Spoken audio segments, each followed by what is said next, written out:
মালদ্বীপ বাংলাদেশের মানুষের কাছে একটি অতি পরিচিত নাম। মাত্র 298 বর্গ কিলোমিটারের দেশটিতে 1190টি ক্ষুদ্র প্রবাল দ্বীপ রয়েছে। মহাসাগর দেশটিতে ভূখণ্ডে 4,17,000 মানুষের বাস। মালদ্বীপের রাষ্ট্রধর্ম ইসলাম তো বটেই। যে কটি দেশের জাতীয় পতাকা ইসলামের প্রতীক নতুন চাঁদ শোভিত মালদ্বীপ তাদের একটি। অথচ এক সময় এই মালদ্বীপ কোনো মুসলমান ছিল না।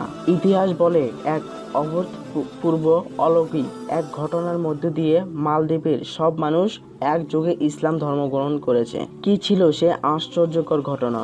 আমি শাকিল। জানতে হলে আমাদের সাথেই থাকুন। মালদ্বীপে ইসলামের প্রভাব কত গভীরে প্রতীত তা মালদ্বীপের ভাষায় আরবি লিপি এবং দ্বীপগুলোর আরবি বর্ণ দিয়ে নামকরণ থেকেও স্পষ্ট।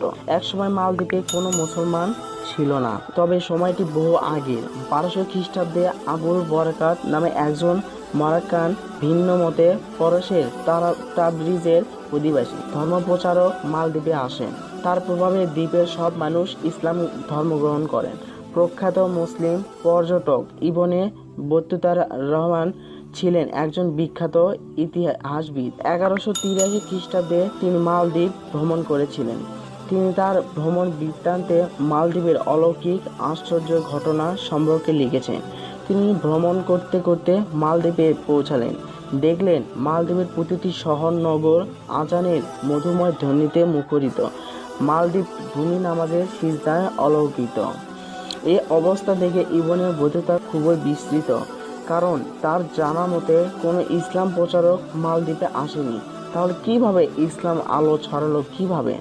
ইবনে বতুতা তখন সেখানকার অধিবাসীদের মালদ্বীপের মানুষের ইসলামের দীক্ষিত হওয়ার কারণ জিজ্ঞেস করলেন। তারা আশ্চর্যজনক অলৌকিক একটি ঘটনা শোনালো। ঘটনাটি হলো, আরবের কোনো এক বাণিজ্য জাহাজ পূর্ব বিশ্বের দিকে যাত্রা করে যাচ্ছিল। ঘটনাচক্রে জাহাজটি তুমুল সমুদ্র ঝড়ে পতিত হয়। জাহাজের অভিযাত্রী সবাই মারা যান। সেই মুসলিম যাত্রী দলের একজন মাত্র লোক কোনো মতে একটি কাঠের টুকরো অবলম্বন করে আল্লাহর রহমতে বেঁচে যান এবং দ্বীপেই আশ্রয় নেন। তিনি ছিলেন এক আরব যুবক এবং হাফেজ কোরআন। নাম হাফেজ আবুল বারাকাত। এই অচেনা অপরিচিত দ্বীপে কোথায় যাবেন তিনি? এখানে তো আর কোনো আত্মীয় স্বজন নেই। অবশেষে এ আরব যুবক এক বৃদ্ধার বাড়িতে আশ্রয় নিলেন। যুবকটি জঙ্গলে কাঠ কেটে তা বিক্রি করে জীবিকা নির্বাহ করত। একদিন যুবকটি বাড়িতে এসে দেখলো বৃদ্ধা কাঁদছে, পাশে তার যুবতী মেয়েও কাঁদছে। যুবক বলল, আপনারা কেন কাঁদছেন? কি হয়েছে আপনাদের? বৃদ্ধা বললেন, আজ আমার মেয়ে মারা যাবে। যুবক বলল, কেন? তিনি মারা যাবেন কেন? তিনি তো সুস্থ। বৃদ্ধ আঙ্গুল দ্বারা ইশারা করে বললেন, ওই যে দেখুন, মৃত্যু আমাদের সামনে। যুবক বাড়ির সামনে তাকিয়ে দেখলেন রাজার সৈন্যরা দাঁড়ানো। যুবক বলল, তারা কি আপনার মেয়েকে হত্যা করবে? বৃদ্ধা বললেন, না, ব্যাপারটি তা নয়। রাজার সৈন্যরা আমার মেয়েকে নিয়ে যাওয়ার জন্য এসেছে। কেননা আমাদের এই দ্বীপে প্রতি বছর একটি নির্দিষ্ট তারিখে এক সামুদ্রিক বিপদের উদ্ভব হয়, যার থেকে রক্ষা পাওয়ার উপায় হলো আমাদের দ্বীপবাসীর পক্ষ থেকে এক যুবতী মেয়েকে ওই দিন সূর্য ডোবার পর সমুদ্র উপকূলে একটি মন্দির আছে, সেখানে রেখে আসতে হয়। রাতের বেলা সেই সমুদ্র থেকে উঠে আসে এক ভয়ঙ্কর দানব তার লালসা মেটায় এই যুবতীর ওপর এবং পরে তাকে হত্যা করে। পরের দিন সকালে রাজার লোকজন সমুদ্রের পার থেকে ওই মেয়ের মৃতদেহ উদ্ধার করে আনে। প্রতিবারই লটারির মাধ্যমে নিরূপ করা হয় কোন মেয়েকে পাঠানো হবে।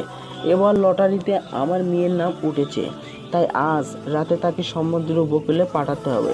সেখানে তার মৃত্যু অনিবার্য। যুবক বৃদ্ধার এমন বেদনার কথা শুনে বলল, আজ আপনার মেয়েকে সেখানে পাঠাতে পারবেন না। আজ রাতে আমি নিজেই সেখানে যাব, দেখি সেখানে কি হয়। প্রয়োজনে আপনার মেয়ের পরিবর্তে আমার প্রাণ দিয়ে দেব। এরপর যুবক বলল, রাজার সৈন্যরা যাতে চিনতে না পারে তাই আপনার মেয়ের পোশাক আমাকে পরিয়ে দিন, আমি আজ তাদের সঙ্গে যাব। উল্লেখ্য, যুবকের বয়স ছিল খুবই কম, তার দাড়ি গোঁফ কিছু গজায়নি, কাজেই মেয়ের বেশ তার ধরা পড়ার আশঙ্কা ছিল না। বৃদ্ধা যুবকটিকে নির্ঘাত মৃত্যুর দুয়ারে ঠেলে দিতে রাজি হচ্ছিলেন না, কিন্তু যুবক বোঝাচ্ছিলেন যে তিনি মুসলমান। মুসলমানরা আল্লাহ ছাড়া আর কাউকে ভয় পায় না, আর জীবন মৃত্যু আল্লাহর হাতে। আল্লাহর হুকুম না হলে কেউ কাউকে মারতে পারে না। তাছাড়া তিনি হাফেজ কোরআন, তাই তার বিশ্বাস কোরআনের বরকতে মহান আল্লাহ তাআলা তাকে হেফাজত করবেন। এভাবে যুবকটি বৃদ্ধাকে নানাভাবে বোঝালো। শেষ পর্যন্ত যুবকের আত্মধিক পীড়াপিড়িতে বৃদ্ধা রাজি হলেন। পরে রাজার সৈন্যরা তাকে নিয়ে মন্দিরে রেখে চলে এলো। যুবক সেখানে উত্তম রূপে অজু করে এশার নামাজ আদায় করলো। তারপর খোলা তরবারি সামনে রেখে সমুদ্রের ঢেউ দেখতে লাগলো এবং পবিত্র কোরআন তিলাওয়াত করতে লাগলো। আল্লাহ সুমধুর। রাত গভীর, চারিদিকে নিস্তব্ধতা, প্রকৃতির নিন্দার কোলে ঢলে পড়েছে। জেগে রইলে কেবল 3টি প্রাণ, যাদের চোখে নিদ্রা নেই: আরব যুবক, গরিব বৃদ্ধা ও যুবতী কন্যা। হাফেজ কোরআন যুবকটি অন্ধকার রাতে এই নিথর পরিবেশ, সমুদ্রের কিনারস্থ সেই ভয়ঙ্কর মন্দিরে বসে অত্যন্ত স্পর্শহীন। তাই এই মুহূর্তে সব অপশক্তির মোকাবেলায় কোরআন তার অমোঘ হাতিয়ার।